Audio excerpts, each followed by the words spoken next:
आज खड़गवां के धरती को नमन करते हुए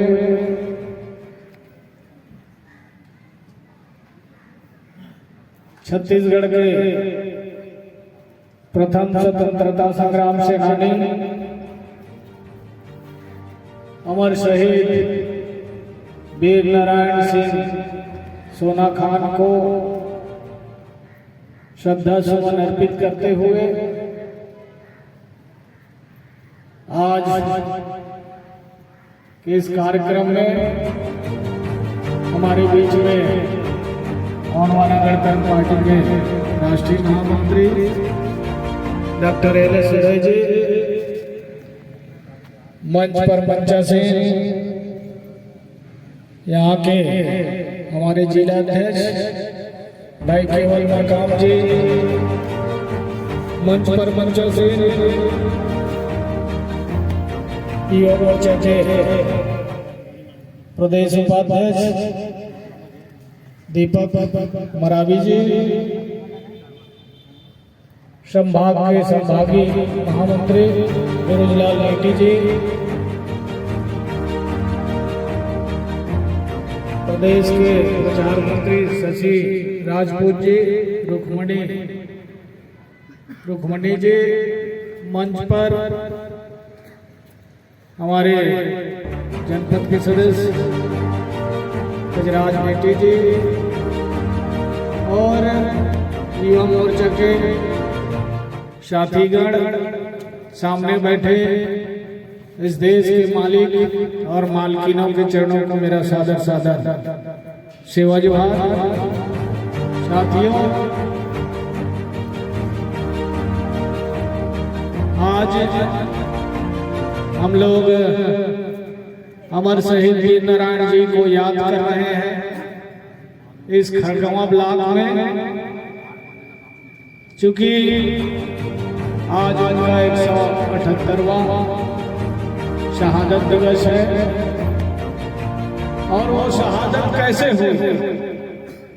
आज आप लोग धरना आंदोलन के लिए बैठे हैं, किसानों की मांग को लेकर के बैठे हैं, किसानों के जन समस्या को लेकर के बैठे हैं। ठीक इसी तरह आज से 178 वर्ष पहले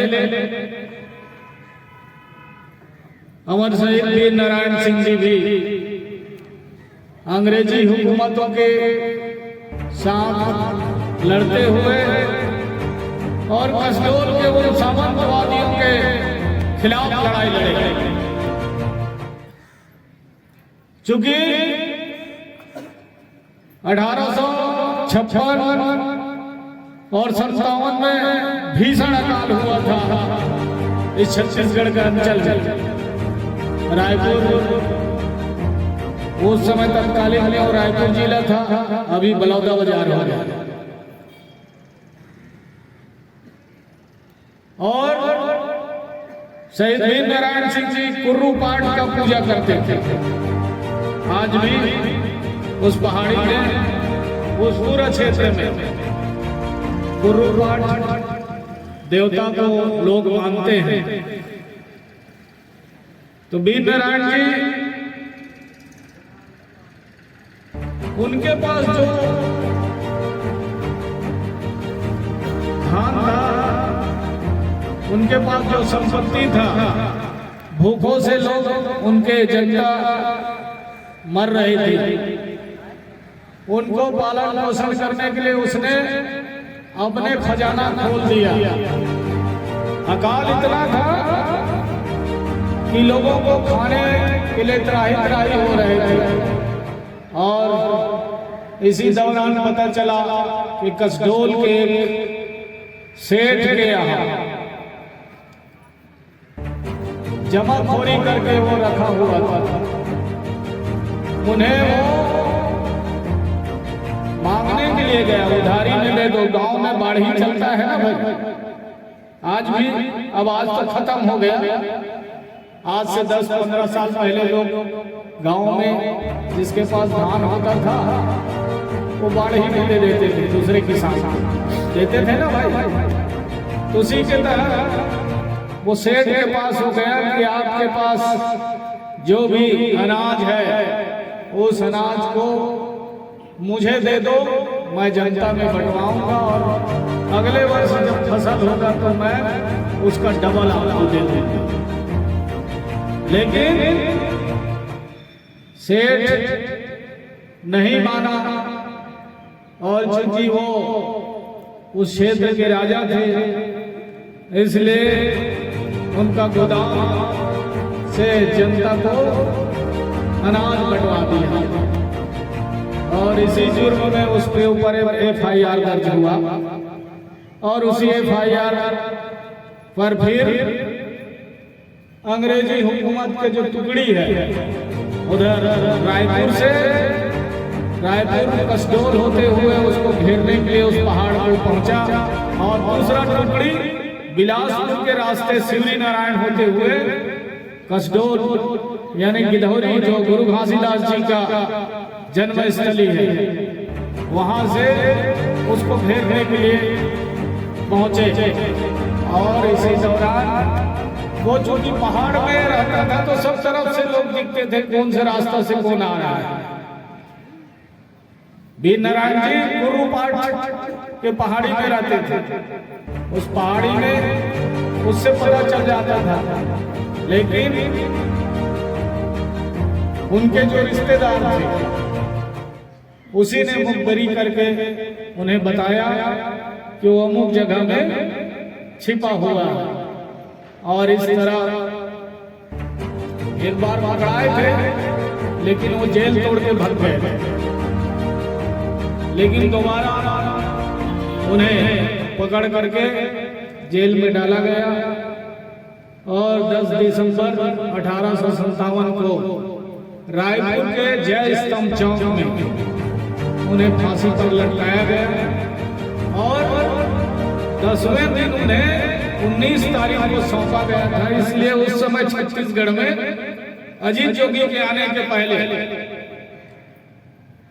मध्य प्रदेश के जमाने में 19 दिसंबर को इनका पुण्यतिथि मनाया जाता था, लेकिन जब पहला मुख्यमंत्री यहाँ अजीत जोगी जी बने तब उसने रिकॉर्ड खुजवा करके इलियट जो कमिश्नर था जिसको फांसी का सजा दिया था उन तमाम रिकॉर्ड निकलवाने के बाद फिर उसको 10 दिसंबर से 19 दिसंबर के बीच में हम लोग इनको याद करने का काम करते हैं। तो साथियों, आप लोग भी युवा साथी, युवा मोर्चा के साथी लोग, पार्टी संगठन के किसान सब लोग आप लोग इकट्ठा हुए हैं कि सरकार ने चुनाव में 2023 में अपने घोषणा पत्र में भारतीय जनता पार्टी के लोगों ने 3100 रुपया धान क्विंटल और 1 एकड़ में 21 कुंटल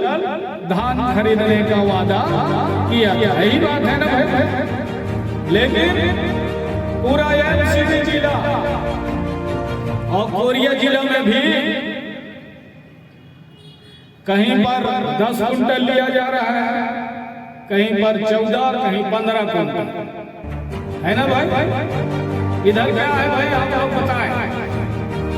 इधर कितना कुंटल लिया जा रहा है? वैसे ही है। तो इसमें राजस्व विभाग के द्वारा गिरदावरी करवाया गया। अब गिरदावरी वाले लोग भाटा टिकरा का कर दिए हैं, ऐसा कोरबा जिला में लोग बता रहे थे कि भाटा टिकरा का कर दिया गया है। बहुत सारे ऐसा खेत है जहाँ पर 30 कुंटल भी धान होता होगा कि नहीं भाई, 1 एकड़ में? अरे भाई, नागपुर क्षेत्र में भी यही बात था। तो हमारे साथियों ने, पार्टी के संगठन के लोगों ने ज्ञापन सौंपा तो वहाँ 21 कुंटल कर वहाँ 21 कुंटल करके बरबसपुर सोसाइटी में। लेकिन जब हम लोग 5 तारीख को जनकपुर में थे तो वहां भी लोगों ने शिकायत किया 15 कुंटल, तो हमने वहीं SDM को ज्ञापन सौंपा था 5 तारीख को। तो साथियों, हमारा प्रशासन से मांग है कि सरकार ने जो वादा किया था और यहाँ माननीय मंत्री जी का क्षेत्र है श्याम बिहारी जी का, और श्याम बिहारी जायसवाल जी से हम लोग विधानसभा में मिलेंगे। अभी 16 तारीख से 20 तारीख का कार्यक्रम है। आप लोग आवेदन दे देना, मैं मिलूंगा उनसे, ठीक है ना भाई। हम यहाँ खिलाएंगे कि भाई आप भी जनपद उपाध्यक्ष से गोंडवाना गणतंत्र पार्टी के साथ, फिर आप विधायक बने, इस बार विधायक बने तो आपकी सरकार हो गई, तो आप सरकार में मंत्रिमंडल में हैं, तो आपका क्या काम है? आप भी किसान के बेटे हो। हम चाहते हैं कि आप किसानों के साथ खड़ा हो और किसानों को उनके जमीन से जो पैदावार हो रहा है 21 कुंटल, उन्हें 21 कुंटल का टोकन काटा जाए और उन्हें खरीदा जाना चाहिए। हमारी मांग है कि नहीं है भाई? आज और बहुत जगह में ज्ञापन पत्र में मैं देखा हूं कि कुछ जगह में फॉरेस्ट वाले दादागिरी कर रहे हैं। ऐसी है ना भाई कि लोग जंगल जमीन को पीढ़ी दर पीढ़ी 80-90 के दशक में से लोग काबिज करके पीढ़ी दर पीढ़ी उस पर अपना जीविका उपार्जन कर रहे हैं, अपने परिवारों का पालन पोषण कर रहे हैं। और यहाँ लोग अब तो हम सरकार से चाहेंगे कि भाई फॉरेस्ट वाले माननीय केदार कश्यप जी उनके मंत्री है कि नहीं है? आप लोग अगर ज्ञापन की कॉपी दोगे तो हम उसे भी मिल करके उन्हें भी ज्ञापन सौंपेंगे कि आपके जो अधिकारी हैं, कर्मचारी हैं, वो किसानों की काबिज जमीन पर पौधारोपण करवा रहे हैं ना भाई? ऐसी है ना कि लोग पौधारोपण करवा रहे हैं किसानों की जमीन पर, जो किसान पीढ़ी दर पीढ़ी काबिज है। तो ऐसा भी मामला अगर है तो इस पर भी हम संज्ञान लेने का पार्टी काम करेगी। साथियों, इधर जंगल पहाड़ में लोग किस तरह अपना जीविकोपार्जन करते हैं, लेकिन प्रशासन में बैठे लोग, भाई आखिर प्रशासन में भी कर्मचारी अधिकारी भी हमारे ही लोग हैं, कोई दूसरे नहीं है। आप हमारे रिश्तेदार में से होंगे, कहीं से परिवार के होंगे, कोई न कोई किसान के बेटा होंगे, बेटियां होंगे। हम आप लोगों से निवेदन करते हैं कि आप अच्छा व्यवहार करें। संगठन के लोगों को, पार्टी के लोगों को इन तमाम मुद्दा को लेकर के आपको घेरना ना पड़े, क्योंकि आपको हम घेरेंगे तो आपके भी रिकॉर्ड में आपका भी दर्ज होगा कि आपने अच्छा प्रशासनिक व्यवस्था, जनता के लिए अच्छा काम नहीं किया, इसलिए आपके पदोन्नति में भी फर्क पड़ने वाला है। जो भी अधिकारी को अगर घेरा जाता है, बार बार अगर उस अधिकारी को घेरा जाएगा तो वो सही, सक्षम और सही प्रशासक साबित नहीं हो पाता है। इसलिए बहुत सारे यही के कलेक्टर साहब कहते हैं भाई घेराव विराम मत करना यार, बता देना मुझे जो भी काम है। और हमने कई बार कहा तो सारे काम कर देते हैं। पता नहीं यहाँ के अधिकारियों को हमारे पदाधिकारी पहले से पत्र लिखे हैं और पत्र पर संज्ञान नहीं ले रहे हैं। भाई आपका ड्यूटी है जनता का सेवा करना, जनता के लिए आपको यहाँ बैठाया गया है। आप अगर सरकारी खजाने से आप तनख्वाह ले रहे हैं और आप अपने कर्तव्यों का निर्वहन ठीक से नहीं कर पा रहे हैं, तो आपको ट्रांसफर करा के दूसरे जगह चले जाना चाहिए, है कि नहीं है?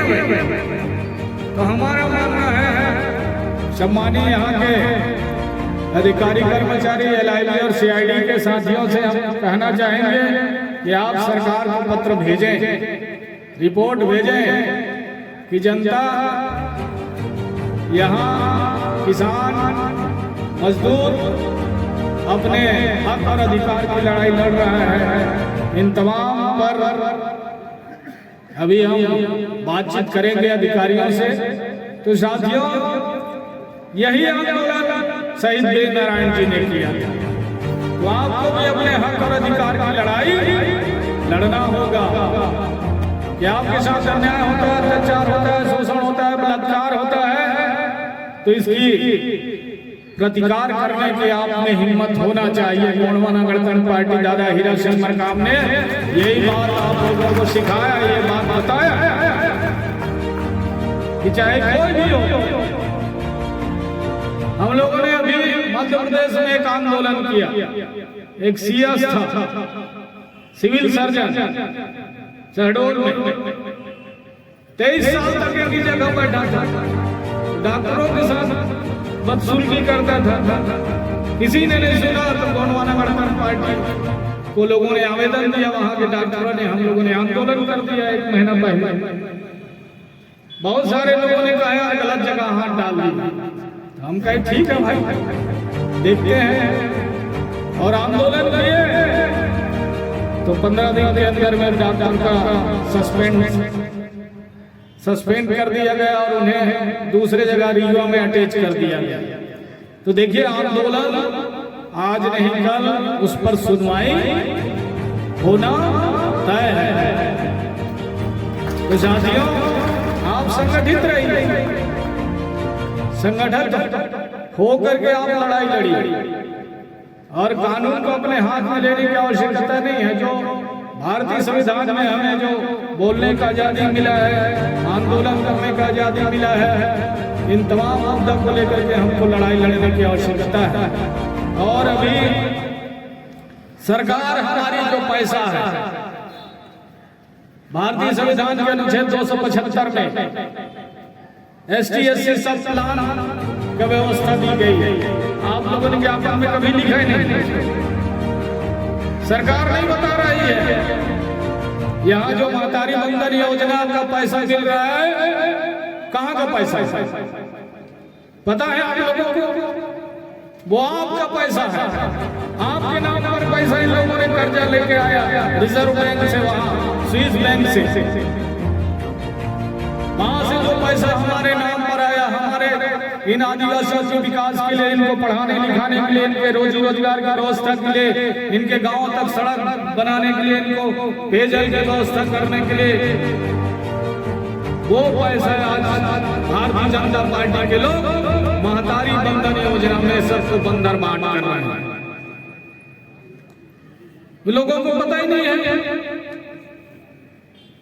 ये पेपरों में, मीडिया में, तमाम चीज में आया है कि महतारी बंधन योजना में ST/SC सब प्लान का पैसा को बंदर बांट किया जा रहा है। इसीलिए तो पहले भी सरकार के लोग कहते थे कि हम सरकार में आएंगे तो आपको 15-15 लाख रुपए देंगे। आया क्या? नहीं आया ना। हम लोग तो बोलते थे कि 25-25 लाख रुपए के व्यक्ति को मिलेगा, क्योंकि वो हमारे नाम का पैसा आज भी सरकार के खजाने में जमा है। ST/SC सब प्लान का पैसा अगर गलत जगह में खर्चा करोगे तो उसका हिसाब आपको देना पड़ेगा। भारतीय संविधान में व्यवस्था है। और ST/SC का पैसा आप खर्चा नहीं करते हो तो उसका ब्याज में सहित आपको उन वर्गों को फिर से वापस करना पड़ेगा।